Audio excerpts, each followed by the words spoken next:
Start with the Phillies. Let's start with Trea Turner because that was amazing last night. And it's weird, man, how you can start to kind of just pick up on vibes and the emotion. And when you watch games like last night, it is the epitome of something special is happening again. It feels like that ballpark was electric. The players fed off of it, and the whole game was weird. And shout out to Connor Thomas from the Phanatic because I saw him tweet it out, and it's literally how I felt in the 5th, 6th, 7th inning when they were down 3-2. It was like, I don't have a feel for this game. Are they going to pull it? There was no sense. Like, I had no idea. It was such a weird played ball game. And was so up and down, back and forth. The Phillies left a lot of runners in scoring position, but ultimately they get to one of the best closers in baseball this year in Duvall. Obviously starts off with Bryson Stott getting hit in the elbow. We'll see if he's in the lineup today because 100 miles per hour off the bone probably hurts and is a little swollen here today, but he gets on. Brandon Marsh singles, steals second. They intentionally walk Kyle Schwarber with one out to load the bases. And then Trea Turner, after an 0-for-4 start to the night with a strikeout or two, comes up and rips one back up the middle. And again, the epitome of that weird game, man. That ball is half an inch away from either being a game-winning hit or a double play, game over, Phillies lose. Because if he catches that ball, Schwarber's doubled up at first base easily. So it was such a weird game. But when you watch something like that, when you watch the crowd, when you watch the players feed off of that crowd energy last night, it feels like last postseason, man. And we're only here on August 23rd right now. But I'll throw it to you. Is something special brewing again with the Phillies? Yeah, man. I think it's hard to answer that question right now just because of where we're at, but it feels like they're in a better spot than they were in last yeare around this time, right? If you felt like something special was happening last year as we entered the postseason, locked up the playoff, the wild card spot last year, mind you, that was the third wild card spot getting into the playoffs, literally in the final series of the season. Exactly. It came down to the wire. So you feel better than that, right? Like it doesn't come down to the wire like that. But I would say things are starting to turn the right way, and you see the Phillies starting to do the things that you want them to do. Now, obviously, you would like to see them come out, sweep here today, and continue this, right? You got like a midday game today. That's going to tell a lot. These next two series against the Angels and the Cardinals are going to tell a lot. These are two teams that are just not as good as the Phillies, so you should win those series and take even further grasp of this wild card spot. But the thing that's making me happy is obviously Trea Turner, man. You talked about it. He was 0-for-4 going into that last at bat last night in the 9th inning before he walks it off. And, you just start looking at the month of August for Trea Turner as we look back on it, as this month comes to a close. And that's something that does have me feeling good. And that's something that does kind of lift up my spirits in regards to this Phillies team, which they hit a rough spot probably about a week ago, right? Like they were in the midst of a rough spot. Very up and down. Up and down. That's the best way to put it. And my thoughts towards what can build consistency, what can raise the ceiling for this group, it's Trea Turner. It's Trea Turner playing good baseball, playing the way that he's supposed to. In the month of August, he's not in the month of August, but since the homestand where he got the standing ovation, he's had a hit in 15 of 17 games since that moment when we stood up and cheered him on at the home game. He's batting 300 in the month of August. He's back, right? Like he looks like he's back. He's in a good rhythm. And he's coming up big in big moments. This is the second time this month where we've seen him come up big in a late game situation. And it just bodes well for his confidence. It bodes well for this team's ceiling. And then on the other side of that, we were scared with the Bryce Harper back soreness, right?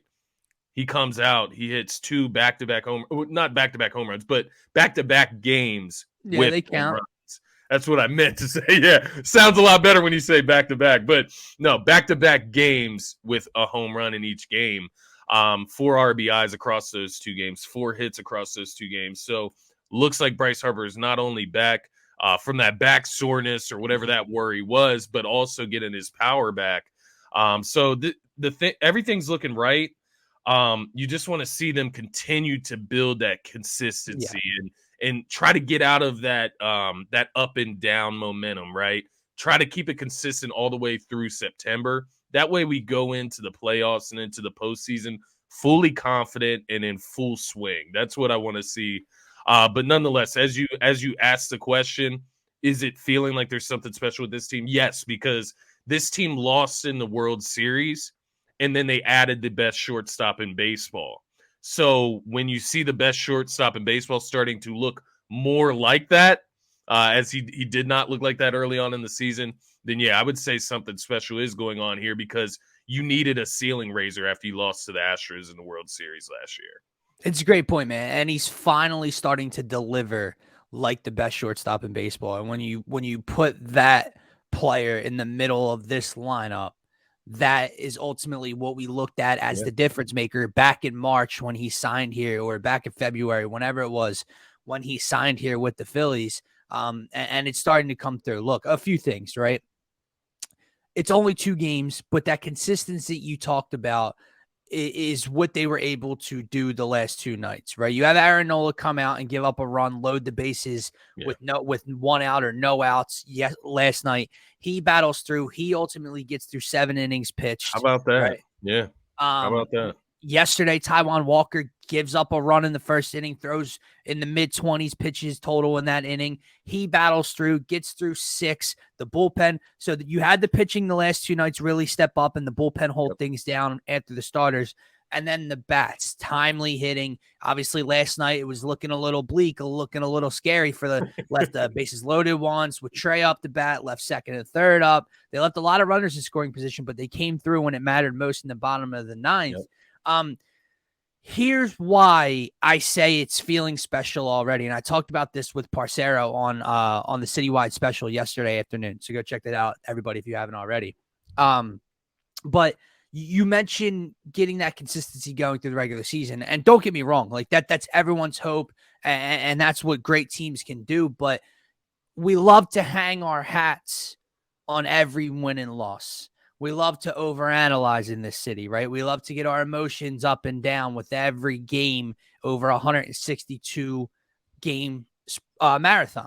Yeah. And my thing is, when you lose a series to the Nationals, yeah, it hurts.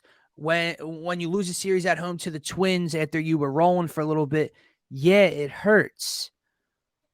But then to kind of turn the focus into what's happening right now with this series is why I think this team is built for playoff baseball again, and why something special is going on, because they're not dummies. They understand the impact this series could have against the San Francisco Giants. Alec Boehm alluded to it after game 1 in the post-game interview. We're not dumb. We know we see the standings. We go online. We know the situation. So for them to understand the situation and understand kind of what's at stake here, to build or shrink that lead over everybody else, and specifically the Giants in the wild card standings, and then to come out the last 2 nights and play at the level they did, that's what's impressive to me. That's what's special to me, because that, my friend, translates to postseason baseball. Not the loss to the Nationals. It's ugly. It shouldn't really happen, but it happens to every team across the league, man. Good teams lose series to bad teams all the time in the regular season. But to take a look at another postseason contender and say, we have an opportunity here to extend this lead and bury them for the time being behind us, to kick their ass in night 1 and then come from behind with that special win last night, that tells me they're aware of the moment and they can play up to the big moment.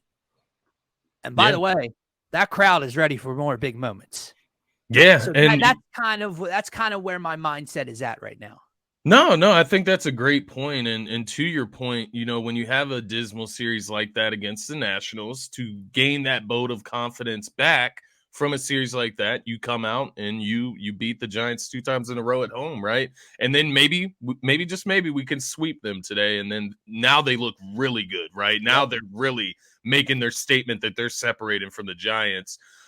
So yeah, I think that's honestly a great point there. But when you're looking at kind of the pitching situation, I know you mentioned that, and kind of how Nola worked through his situation yesterday, You had Walker get through, I believe, 5 innings last night. But the bullpen's starting to get healthy, man. That's another vote of confidence going forward. You see Alvarado back in the bullpen. You see Sir Anthony Dominguez back out there. So getting all of those guys back, man. And you hit the nail on the head. You talk about separating from the Giants. The reason that is such a big deal when it comes to, Bohm recognizing that they're the standings, right, where they're at and how they need to separate. And now I believe it's the Cubs that are right behind them now. It is, yeah. They're 3.5 games And back the on the Diamondbacks. Phillies. Getting that first wild card spot and getting that first wild card round home field advantage. That's so huge. You just mentioned the Bedlam at the Bank. Like the fans are fiending to get back to Red October. Like we are fiending for that to come back to Philly. And so to that point, you can just imagine what that first round wild card series would be like at home in Philly. So to just get that started early and to be able to start the playoffs like that, that's going to be huge. That's why the end of this month, the month of September is going to be so huge for this team. But these guys are looking great, man, and they're building that excitement back up. And I think people are starting to remember as we get through this season that it is a 162 game season, that maybe I did overreact in the month of June or in the month of May when the Phillies are struggling a little bit. They're starting to get it going at the right time and against the right teams. So that's what matters, man. So yeah, to answer your question from earlier, am I feeling good? Yeah, I've kind of talked myself through it, and I am feeling very, very, very excited for this team and what they can become, what they can do in this postseason. But obviously, still some work to do and plenty of time. Yeah. Well, that's the only thing that hurts is there's so much time left, right? There's essentially almost a little less than a month and a half left of baseball to be played. You talk about the Nationals and you talk about the Phillies. It's like this is a game or a series, I should say, not a game. This is a series in the middle of August where the Phillies are looking towards the postseason. There's just no way around that, right? Yeah. They're ready to get back to the postseason and get back at it and try to win that World Series. So it's easy to overlook. It doesn't make it acceptable, but it's easy to understand overlooking a team like the Nationals. No, not at all. I completely agree with you. And you bring up the first round wild card matchup, and if they can secure that number one spot, they would get the first round at home. Yeah. And that's huge. Don't leave. Last year, you hadn't been to the playoffs in a decade. You hadn't been to the playoffs in the Bryce Harper era, right? So you sneak in. Everyone's just happy to be here. Let's see what can happen. And they kind of go on this run. So you were just happy to be there last year to play and get a chance in St. Louis. They ultimately come through in 2 games. Now that you've been there, and now that you've seen the advantage you can have at Citizens Bank Park, you've heard Braves managers and personnel talk about how it was just 3 hours of hell, basically, to be there. Don't leave that up to chance. I don't want to go to San Francisco and play in the Bay. I don't want to go to Wrigley and play in front of that crowd and give it a 2 out of 3 chance. Yeah. Bring it here. And when you look at the standings, you see what they're doing and the way they're just basically discarding of this Giants team, because the Phillies are the better baseball team, as you're being made well aware of. You look at the other teams right below them, as you mentioned, the Cubs, the Diamondbacks, the Reds are still right there. What's one difference between all of those teams and the Phillies? One's a World Series contender and the others aren't. Like, it's just that simple. That's why I have all the faith in the world, no matter, how much we argue if this team is built for the playoffs and they're not a regular season machine.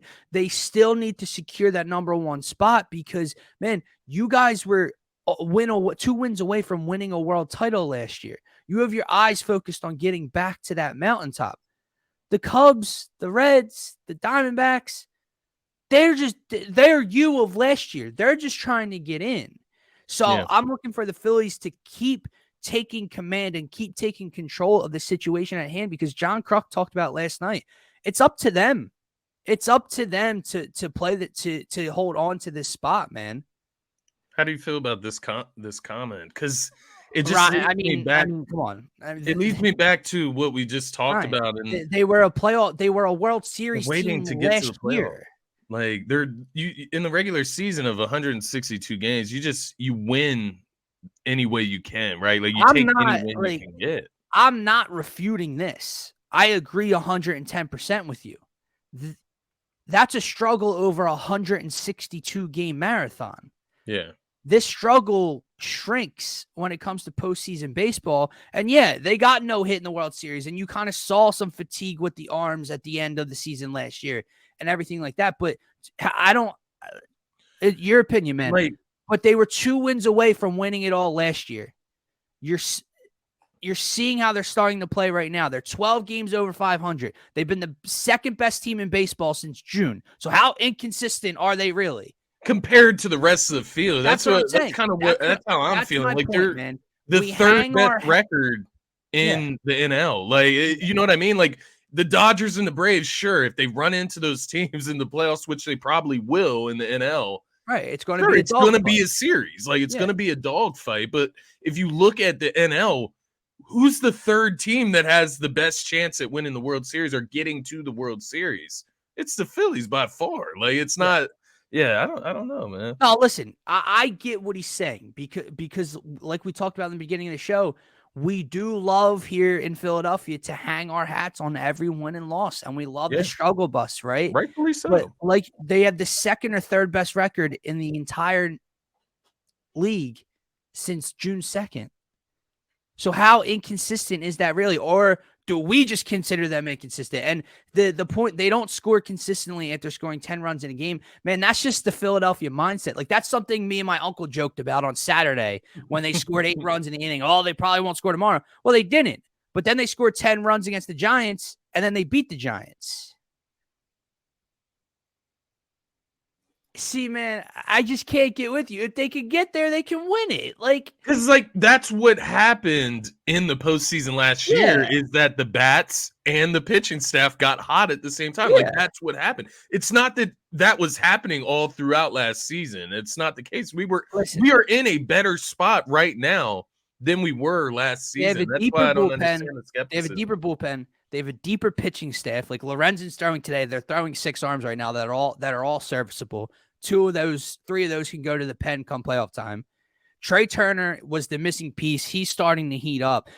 I get his point. I get that they are an inconsistent ball club. That we've been talking about how they're consistently inconsistent for 5 years in a row now. Yeah. But I don't understand how you could say they can make it to the World Series, but they will never win the World Series. I mean, that's just they can get there, they can win it, brother. You know what I mean? like my reasoning for the Phillies, like if they were to not, if I was to predict them not getting to the World Series or not winning the World Series, I would predict that just because of how hard it is to get to the World Series 2 years in a row. It's not necessarily because the Phillies aren't good enough or they don't have the talent on the roster. Like they have enough talent and they can get hot at the right time. I'm gonna make it my mission to change Ryan's. Yeah, we got to get Ryan on board by the end of the show because this is another regular season thought. Yeah, they make bad pitchers look so good sometimes, and we rip our hair out from it, right? It is. It's frustrating. But they're not going to face bad pitching in the playoffs. And what do they do against good pitchers? They just lit up Gossman in Toronto. Yeah, I mean, it could just be a case of the second best closer in baseball last night. Competition, man. It's not a good trait I'm to have. Change his mind by the end of this. But you're not going to play down to your competition in the playoffs because you're all playoff teams. That's the best of the best. So again, it's living and dying by every loss in the regular season, and you just can't do it. Hey, we're passionate. As long as Ryan is going to be sitting there watching every game in the postseason, rooting for the Phils, that's all that matters, man. That's all that we can do, Ryan. Hey, Will. What's going on, man? Anyway, is that going to wrap it up for the Philly section? Rojas. I know you said something about. I know you said about on Parcero's show yesterday afternoon about how you think he should be. I believe you said an everyday starter. Is that correct? Yeah.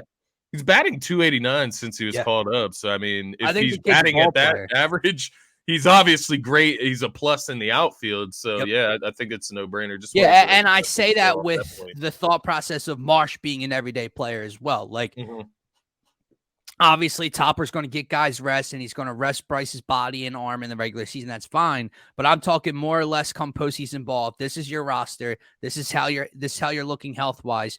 Bryce is playing at first, Bohm's at third, Schwarber's DHing, Rojas in center, Marsh in left. That's my lineup every game of the regular season. Screw your lefties. Screw that. You can move the order around depending on lefty and righty. Yeah. But I'm not sitting, Brandon Marsh to play Edmundo Sosa in the playoffs again. Yeah. I know Sosa, homer, triple the other night. I'm not sitting Brandon Marsh for that in the postseason again. Yeah, no, I do feel you there, man. I think the kid surprised the hell out of me, man. They called him straight up from what, AA? He didn't even get to AAA, which I feel like kind of is the way things go. I feel like if you're sitting in AAA, you're just, no offense, I don't mean to be an asshole, you're just not an MLB. The more talent is in AA. That's the bottom line.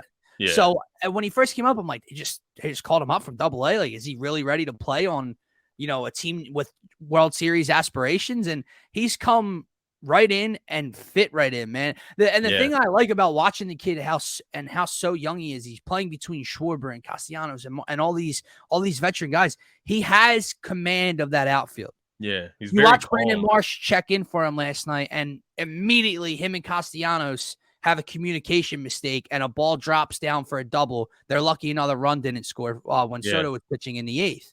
Yeah, that's his ball, bro. He has total control and total command of that outfield. He speaks up, he communicates with those guys, and he's come up big a couple times with the bat, man. His speed shows. He's been picked off at first once or twice in his short stint up here, but that'll get figured out as time goes on. I definitely think he's an everyday player, man. But